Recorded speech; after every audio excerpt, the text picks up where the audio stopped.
નમસ્કાર, star India TV ન્યૂઝમાં આપનું હાર્દિક સ્વાગત છે। આપ જોઈ રહ્યા છો સ્ટાર ઇન્ડિયા ટીવી ન્યૂઝ, સત્યની વાતે સત્યની સાથે। બોરસદ તાલુકાના કોઠિયાખાડ ગામ નજીક મહીસાગર નદી આવેલી છે।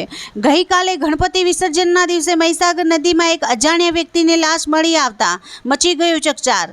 મોટી શેરડી ગામના માજી સરપંચ શ્રી જગદીશભાઈ મકવાણાએ પોલીસને જાણ કરતા ભાદરન પોલીસ ઘટના સ્થળે આવી પહોંચી હતી। ત્યારબાદ કોઠિયાખાડ ગામના ચીમનભાઈ અને કિરણભાઈએ મહીસાગર નદીમાં તે લાશ બહાર કાઢવા મદદ કરી હતી। જ્યારે લોકોને ખબર પડી કે મહીસાગર નદીમાં લાશ પડી છે ત્યારે વાત સાંભળતા લોકોના ટોળા ઉમટી પડ્યા હતા। પોલીસ ઘટના સ્થળે દોડી આવી હતી અને તપાસ કરતા લાશના ડાબા હાથે ચિત્ર ટેટુ દોરેલું હતું અને તેના ડાબા હાથે હેતાળી નામ લખેલું હતું। પોલીસે આગળની તપાસ હાથ ધરી હતી। Star India TV news Anand reporter Naresh Makwana, જિલ્લા આણંદ।